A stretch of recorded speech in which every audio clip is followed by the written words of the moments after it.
welcome back to MFA Writers. The pod team is taking some time off and doing some traveling between seasons 4 and 5 of the podcast. So today we've got a re-release of one of my favorite conversations from season 3. I hope you all enjoy it. Until we talk again, take care and enjoy your summer. You can find MFA Writers on Instagram and Twitter, as well as mfawriters.com. We love to hear from listeners, so feel free to shoot us a direct message on one of those platforms, or an email at mfawriterspodcast@gmail.com. And if you have a minute to rate or review the show, the best place to do that is on Apple Podcasts. Doing so will help boost our podcast as we try to boost these amazing writers. Also, if you or someone you know would like to be a guest on the show, you can apply at mfawriters.com. On that same website, you can also click the support button to support us financially, if it's within your means. Or you can do so by going directly to buymeacoffee.com/MFAWriters.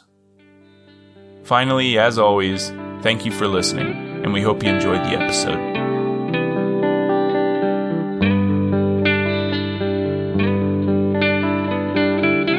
Welcome to MFA Writers, the podcast where we talk to creative writing MFA students about their program, their process, and a piece they're working on. I'm your host, Jared McCormick.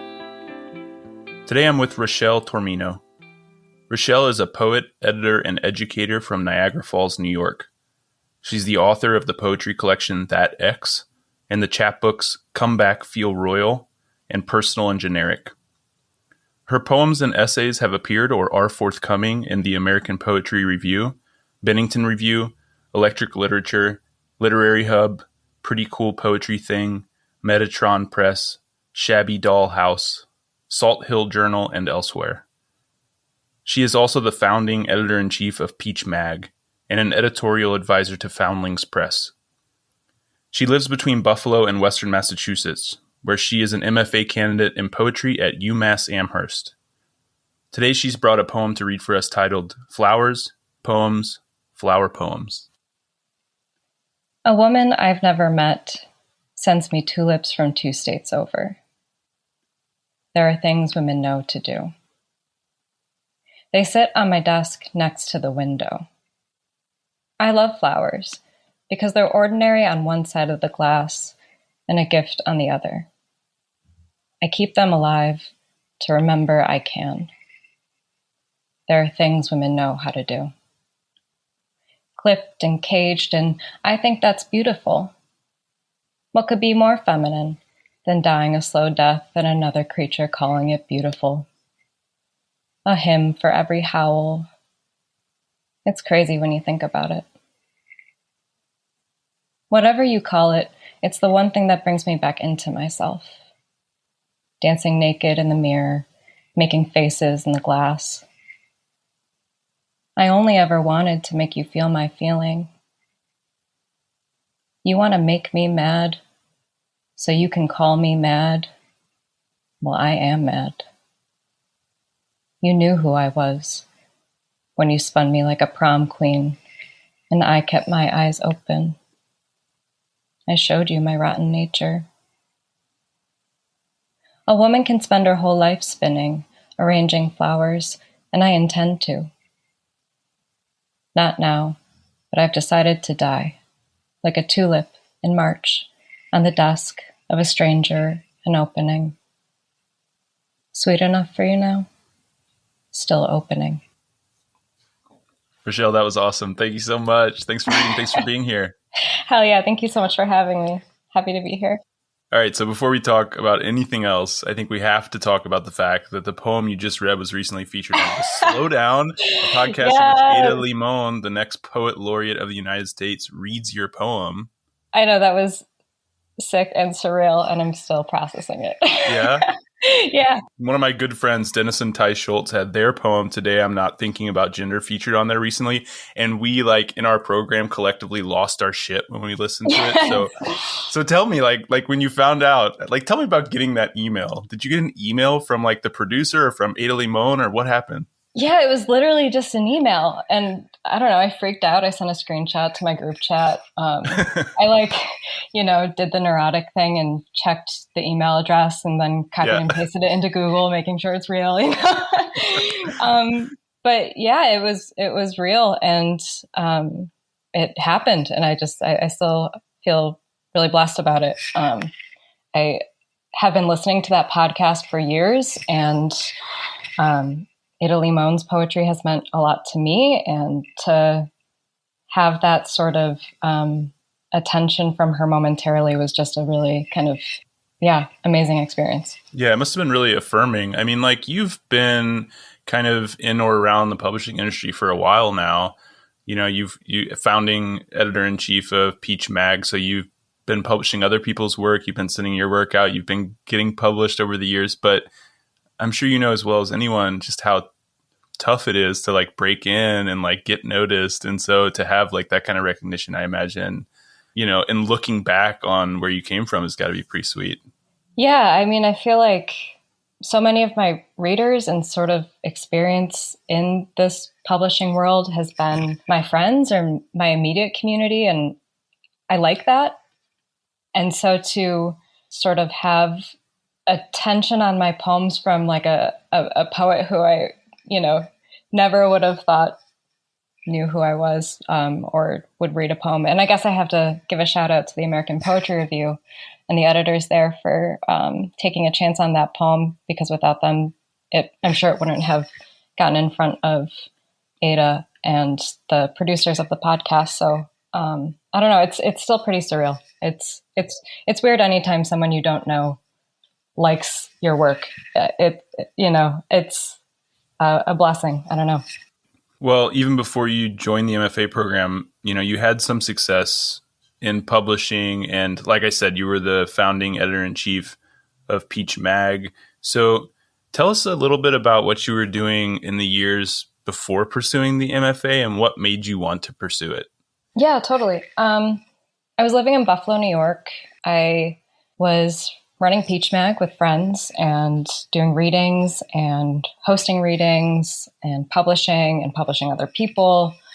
And I did that for a few years and sort of got to a point with my own work. Like I felt like I was hitting a wall. It really started happening when I was doing the edits on my first book, That X. I just sort of felt like I'd taken my work as far as I could alone, or not alone, but in my free time outside of, my job. And I wanted to learn more. I wanted that education. I sort of envied people who had that education, and I was always, trying to surround myself with them. And that's part of Peach Mag, I think, for me, was trying to find a way to surround myself with other writers and learn from them and engage with their work and how they thought about their work. And so it kind of happened organically from there, just knowing that like the poems needed something else, but not being sure what that else was, feeling like I was repeating myself, or like I knew my tricks already, or like I knew how to get out of poems, or I was just ready to be exposed to new kinds of poetry and ways of thinking about poetry, and had, the luck to get into an MFA and have been doing that ever since, I guess. Okay, well, you mentioned to me before the interview that you spent some time teaching ESL in Spain, and I have to talk about this with you because totally. The years you were there, 2013 and 2016, I was also in Spain from 2014 to 2016 teaching English. What part? Yeah, I was in the Balearic Islands, in Menorca the first year and then Mallorca the second year. Where were you? Wow, that is crazy. I was in Madrid for the first 2 years and then Granada for the third. But I visited Mallorca. I loved it. That's awesome. That's great. Did you go to Sóller? Yeah, I did. Yeah. Did you take that wooden train through like the lemon and orange groves? Oh my God. Like, I know. What a world. Why did we leave? I have no idea. Sometimes, like I'm trudging along in mid-Missouri and I'm like, was that even real? Those 2 years I spent on like a Mediterranean paradise? And what was I thinking when I left? Oh my God, I know. Well, I wonder if we left for the same sorts of reasons. I'd be curious to hear why you left. Well, I had already been traveling for like 6 years at that point. And so I was like kind of ready to like start thinking about what I was going to do next. I knew I wanted to come back to the States. And I also had a bunch of student loan debt. So then it was like, oh, I think what we ended up doing, my partner and I, we decided to go to South Korea and teach there for a couple years and save a bunch of money and, pay off all my student loans. And then I applied to the MFA programs and got in and came back. Wow. That's amazing. So I'm like, oh man, Rachelle and I were like probably moving in the same spaces. It's so funny. Yeah, I wonder. Did you do it through the Spanish government? Yeah. Yeah. Wow. I wonder if we were like at orientation together. I didn't even know. Funny, right? That's hilarious. Wow. You started writing poetry while you were there, right? Yeah. So what was that like? What was it about Spain, do you think, that like motivated you to start writing poetry? I think part of it is like when I first got to Spain in the fall of 2013, a year after I graduated undergrad, I was not good at Spanish at all. And the steep learning curve and hyper awareness of language suddenly, something that I'd always just sort of relied on to not even communicate, but just express yourself, express your personality, make jokes, was suddenly constrained and restricted. And it gave me a new angle into thinking about language for the first time. I'd, written a lot of creative nonfiction prior to that, but never really thought about it at like the word by word syntactical idiomatic level, I guess. Like, I don't know, learning a second language just sort of opened my brain to the sort of wonderful things that words in certain orders can do. That felt closer, I guess, to the way that I think about poetry now. And I think too, like teaching ESL and having my own language refracted back to me was a really beautiful experience. I felt so creative and imaginative constantly just in that sort of immersive environment of being in what felt like a sandbox with language, where like I had a certain amount of skills and tools with Spanish and my students had a certain amount of skills and tools with English, and then just trying our best to figure out how to communicate with each other. And also, I was teaching middle and high school, and so they are funny, and, learning how people express their personalities and try to make other people laugh or feel things with language was something that I just got to spend some time hyper focused on that I just maybe never considered or taken for granted. Yeah, totally. I had a very similar experience when I started teaching ESL, where like I think it's normal for language to just be like to just completely take for granted your own language, this thing that's just been there for you forever, that you just kind of learned before you were even forming memories, right?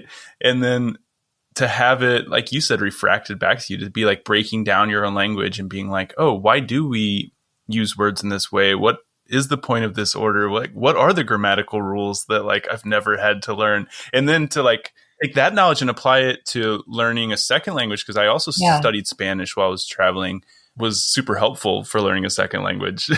Yeah, totally. Also just like you said, kind of like reawakens you to like what language is and like what the possibilities are with language. Mm-hmm. I could see how for poetry that could be really useful. I think back on that time and just felt so present with, I mean, it sounds so corny, but just like words for like I was getting like really into etymology and myth, like trying to figure out where certain expressions and words came from and how they evolved and what that meant about history. And, as a 22, 23, that was just, it was a new concept to me at the time. And I was really kind of steeped in it. And it was just beautiful. I don't know. Yeah. Having spent that time traveling and like also working for quite a while between undergrad and graduate school, and like working on your craft on your own, what has it meant to you to have this dedicated time and literary community at your disposal while in the MFA program? I don't take it for granted at all, I guess. I see my partner wake up at 6 a.m, every day to get in a couple hours of writing before he has to go to work. I used to have to do that. I used to have to write on my lunch break or, sacrifice my social life on the weekends for writing or reading, and was happy to do it because that's what I was interested in. But now it's like to have had to learn how to fit it into your life for so long, and then suddenly it's all you do. It's so, I don't know, unreal, I guess. It reminds me a lot, actually, speaking of like the Spain experience, this like immersion of being completely steeped in an art form like poetry and being surrounded by other people who are also steeped in it, also at a certain point in their education. And to be able to, turn to any one person in my social group here and talk to them about poetry and hear what they think and learn from them. The sheer volume that I'm reading right now, I could have never read at before. The poets and movements and the education is just, it's been everything. It's been a real blessing. I don't take it for granted. Don't want to go back. So let's take a dark turn with this. Yeah, right. Don't make me graduate. Well, you mentioned to me that you spent the first part of your writing life, so like high school, undergrad, and your early 20s, more interested in creative nonfiction. And we talked about Ada Limon earlier. When she was announced as the new poet laureate, I read in the New York Times that she originally wrote fiction, thinking that would be the best path to publishing. And after long days imagining the lives of other people, she would write a bit of poetry because there she felt like she could be herself. And that's what she ended up publishing, which I thought was pretty cool. Obviously, with nonfiction, you were already writing about yourself. But what was it about poetry that eventually drew you in that direction? Like, what did it provide that the essay couldn't? Yeah. Well, my earliest sort of like ventures into writing, like as you say, like it was definitely like more of a creative nonfiction thing. I'd always kept a diary. I came of age during the advent of the internet and LiveJournal and expressing yourself through text, like instant messages and text messages, and felt like I was always trying to articulate my experience to, I guess, in that period of time of high school, my friends, but also myself. But at the same time, I was like going home and, it'd be like 3:30 p.m. after school and just spending like 4 hours just scouring the internet for new emo lyrics that I loved. That was like a hobby of mine, then just pasting them into my LiveJournal or buddy profiles. And, I wasn't really interested in the poetry that we were learning in school. But in retrospect, I think I was interested in just the emotion of poetry, the focus on like a intimate, like charged, just expressive utterance. God, that sounds corny, but I mean it. Like I've always had like a lot of emotions and feelings, and just not. I feel like prose. I sort of get bored with myself before I've even got anything out. Whereas the way you can condense a whole sort of world and point of view and experience into a poem, the freedom of that feels more suited to, maybe it's my attention span, maybe it's, I don't know, the way that I think I feel through the world pretty deeply and in bursts. Yeah. So, I mean, they go hand in hand. I still like to write lyrical nonfiction, and I rely heavily on my poetry background to make emotional moments feel more charged when they need to be. But I definitely feel like I can't help but be a poet, whereas prose is something I have to carve out time for. I imagine the process is really different too. I mean, you talk about how you can distill a feeling down to like a really small moment in a poem. How is your process different from like when you were writing nonfiction to writing poetry, and even from when you first started writing poetry to now? Is it like coming in bursts, like you've got this idea and like a draft pops out and then you work on it, or is it more fluid than that? Yeah, that's a great question. I very rarely experience the like full first draft in one sitting type of a thing. My brain doesn't really work that way. Like I'm just like too much like editing myself as I go. And I guess like I think of my process more in terms of collage. I have like a, small little black journal, and I've got a whole series of them at this point that I carry with me. And then I have a notes app on my phone for when it's, kind of corny to take out a leather moleskin. But yeah, like I will write lines or phrases or images or words down as I just sort of meander my day to day. And eventually when I feel like a sort of like maybe underlying emotion, I guess I'm getting to the point where I'm able to recognize when I feel like I'm on the verge of a poem feeling wise, like I need to sit down and work something out and tinker. And usually it's like a phrase that I'm interested in repeating, or an image or two images that I want to connect. And I will draw on the lines and images and phrases that I've written down either in that journal or in my notes app to help me get from point A to B. Not that I know even what those points are yet, but it's really like a dumping of things that I've thought were interesting and then a taking away. And I sometimes use like formal techniques to help me get out a draft, whether it's, like an actual form like a sonnet or a duplex, or whether it's like a constraint like a certain amount of syllables in a line, or a certain amount of words that can only be one syllable, something like that, like some kind of just like rule I invent for myself to help me kind of finish something. And then we'll, take away and edit down and condense even further once I've got that out. This summer, you began teaching an 8-week workshop with Catapult called Poetry as Play. And I'm wondering if you could tell us a bit about that course and what you mean by the poetics of play. Yeah.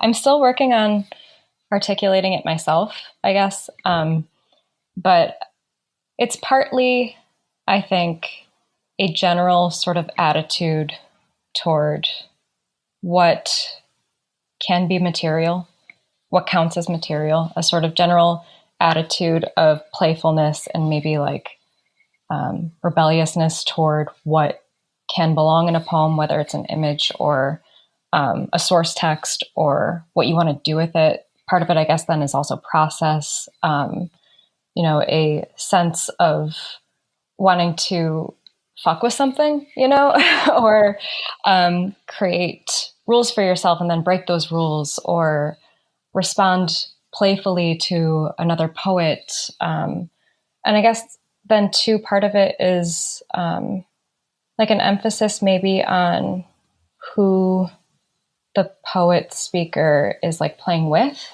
this sort of awareness of a reader, awareness of the way the reader feels in the experience of your poem. I thinking back to LiveJournal and, the audience being friends, and back to my earliest experiences of poetry and my readers and people being friends. I do often, always, I guess, imagine my ideal reader as a friend. And whenever I feel like I'm getting too far away from my voice, or too maybe like preoccupied by an idea or a concept, I imagine like what a friend would say or how I would say it to a friend. And that always brings me back to this sort of more like playful attitude in my poems, wanting to make people both laugh and feel. It doesn't have to mean unserious, but I do think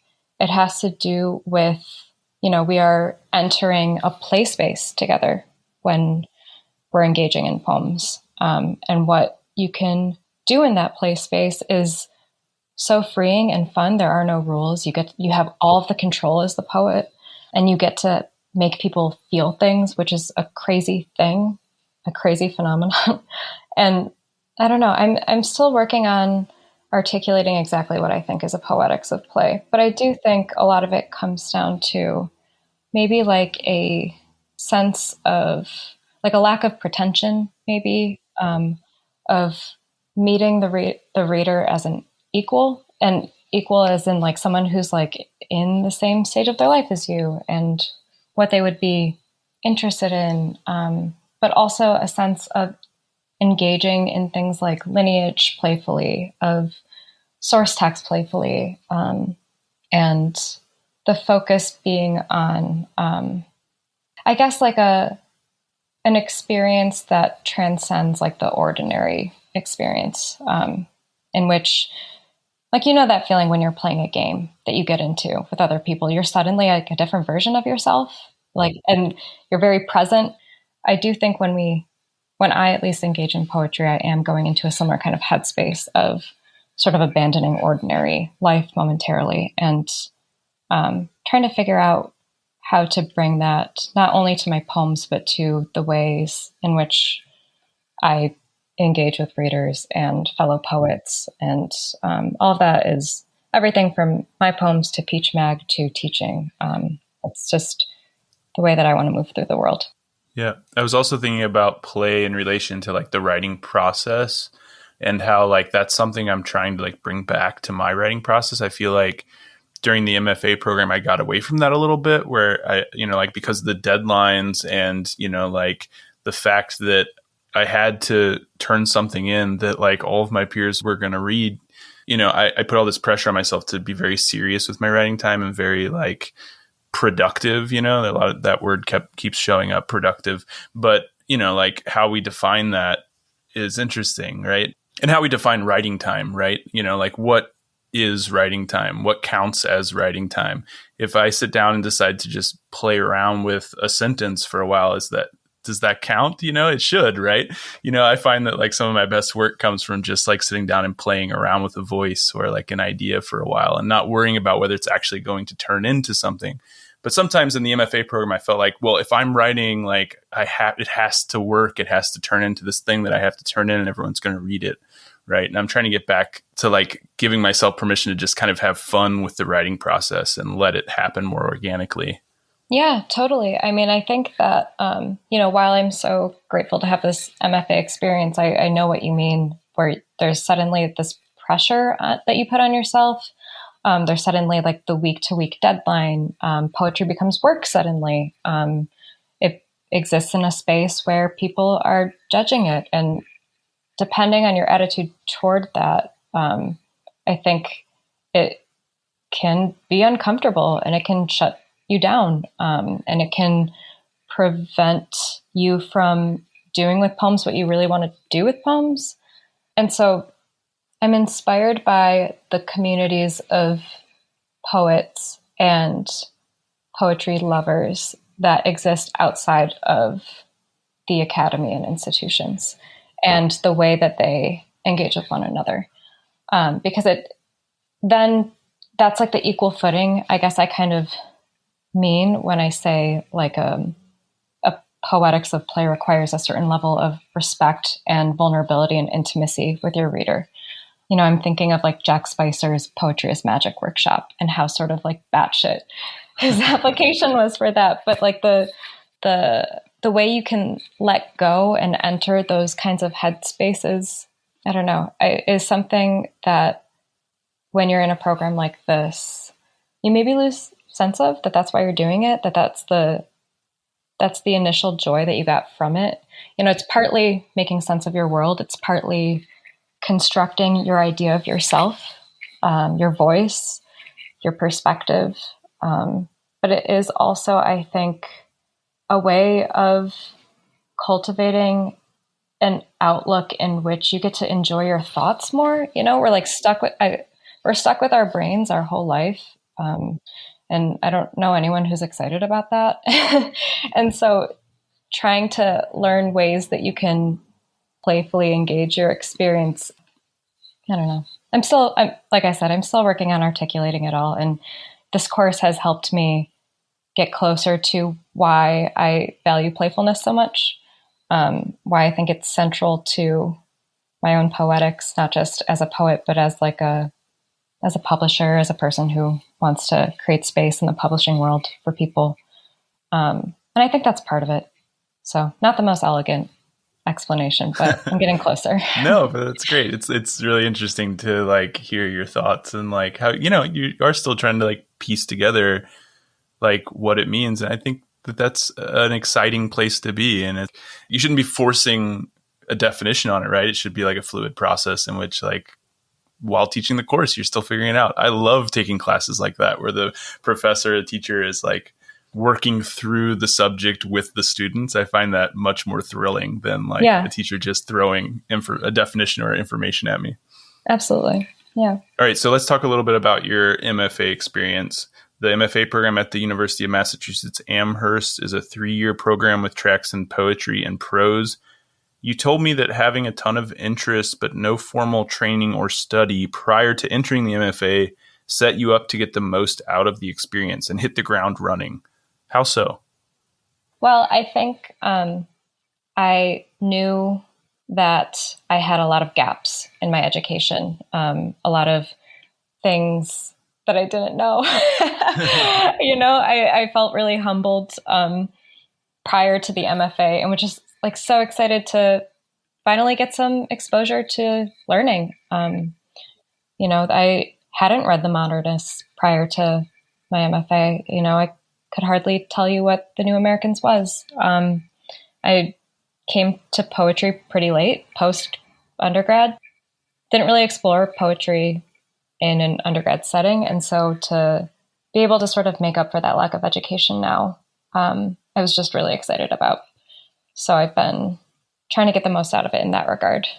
And then I think too, my first book came out right before I started the program, and having my first big sort of publishing experience over with has allowed me to focus just on the education, just on the poems themselves, individual poems. Where I'm entering my 3rd year and I'm getting sort of anxious about having to like cobble together another manuscript because I've enjoyed so much the poem to poem experience, and thinking like, oh, this week I remember reading these poets and that helped me think about this, aspect of craft that I was really focusing on.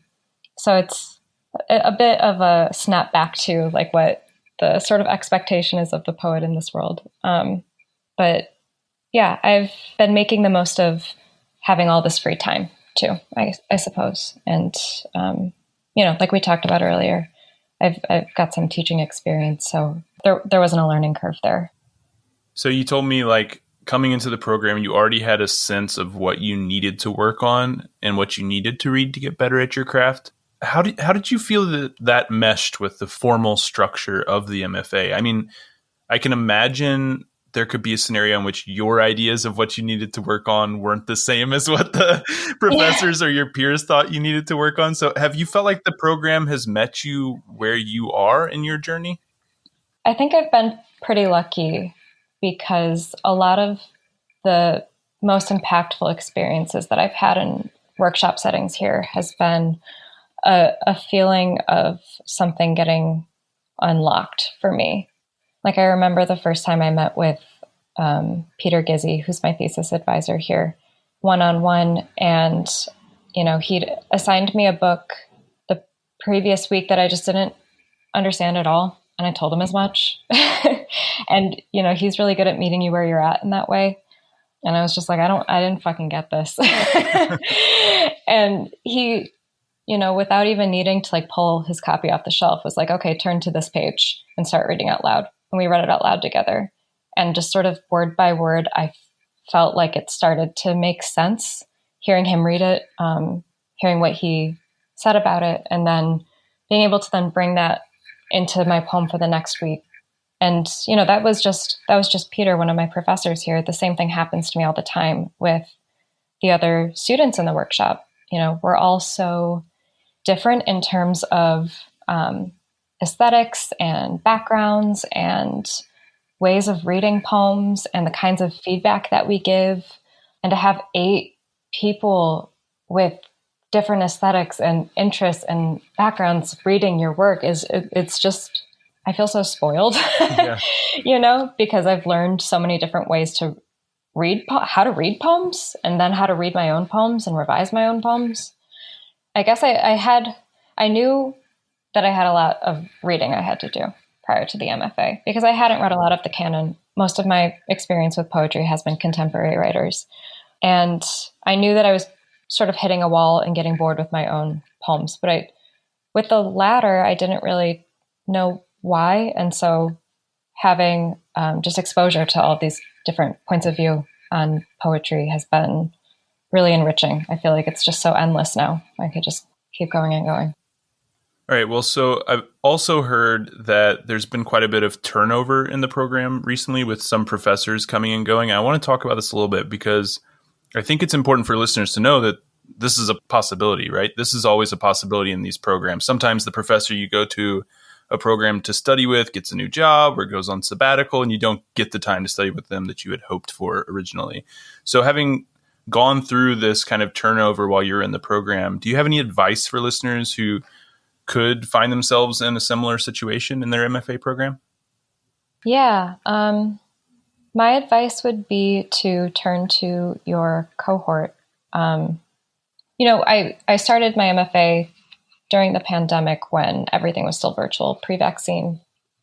That experience plus the sort of the turnover that's happened at my program in particular has really sort of forced the poets who are here now to sort of band together. And we've come up with ways to make sure that we're all getting what we want out of this experience, whether it's independent study reading groups that we do together, or some of the people in my cohort have created like a monthly graduate student reading series, whether it's spending extra time with people after workshop to edit things, or, some of us have been able to offer other people in the program, internship experiences, because it wasn't just turnover, but we also lost Jubilat our first year. And I really loved that journal and was so excited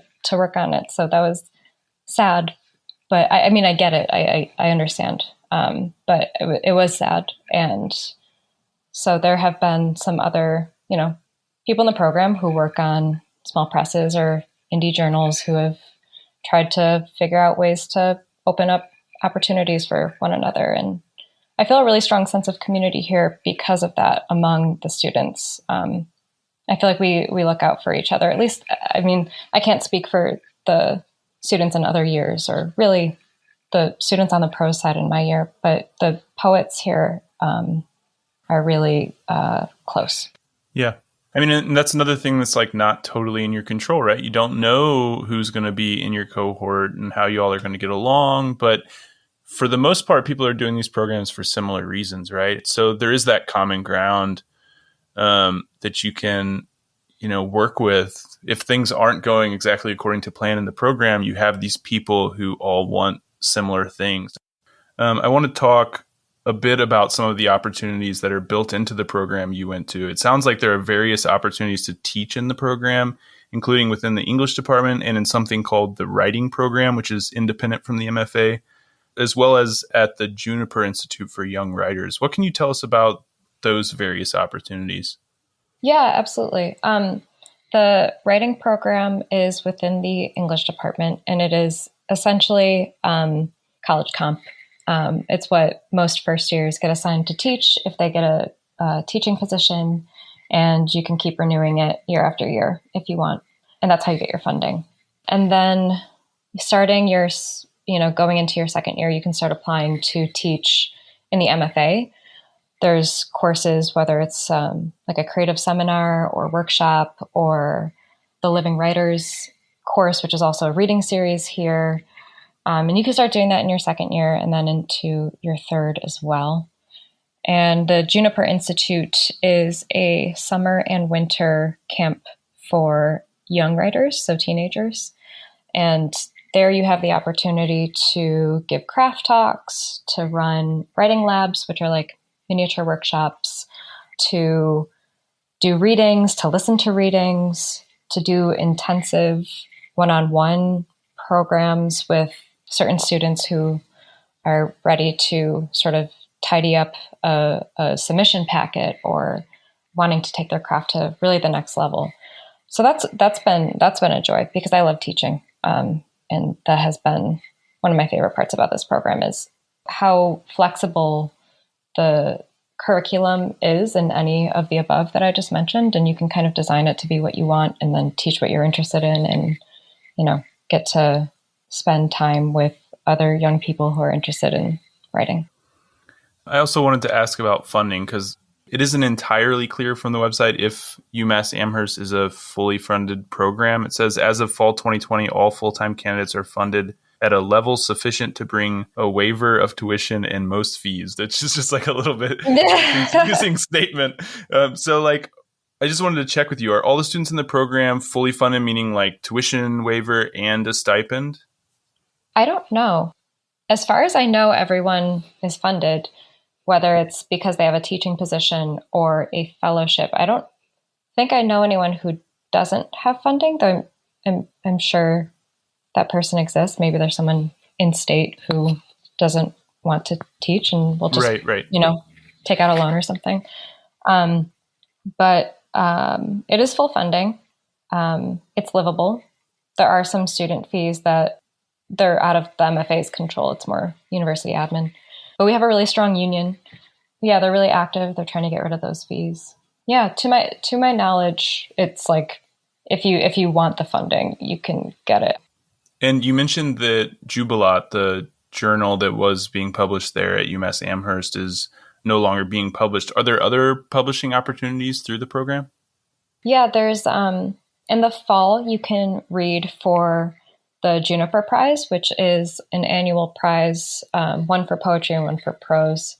Or actually, there might be one for fiction and then also nonfiction. I'm not sure how the prose side works. But you can read for it, manuscript submissions.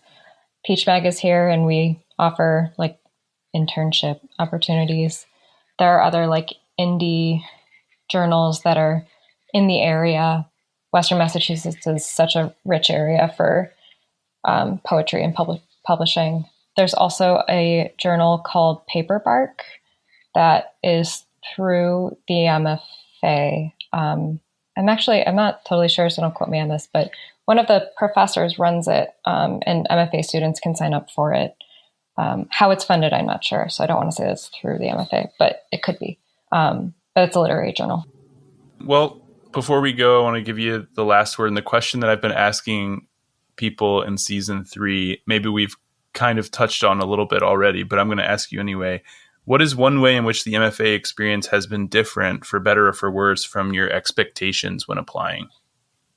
I think I had an idea of MFAs that workshop and other situations and settings would be really difficult or competitive or negative in some kind of way, that it would be something like you were almost like put in the ringer over. I just, I'm on Twitter. I read the horror stories. But I've pretty much loved everyone I've worked with here. Like the poets that I work with in the program, like there really isn't that sense of competition. I do really feel like a sense of support and encouragement and enthusiasm for and with one another that is exciting, and that sort of surprised me and subverted my expectations of what an MFA program would feel like, be like. So that's been really nice. Yeah. I think fucking love when people are nice. I know, right? It was so hard for that show. Yeah. I think we can agree that our hope for anyone listening applying to MFA programs, if you get into whatever program you get into, I hope that the cohort is supportive and kind. The vast majority of people that I talk to on this show say that that's the situation that they've had. That's the experience they've had. That in general, their cohorts tend to be really kind and supportive. I'm sure that's not the case with everyone, but fingers crossed. Anyone listening, if you get into a program, that'll be your experience, because it is a really nice feeling to get into one of these communities and feel like it's a safe space that you can play with your work and you can turn it in. You don't have to be nervous what people are going to think, or that there's going to be competition, or if things don't go totally according to plan in the program. It's nice to have kind friends to fall back on and to, like you said, band together with and create the experience you want to have. Yeah, absolutely. Shout out to the poets at the MFA. They're wonderful people and fucking amazing poets.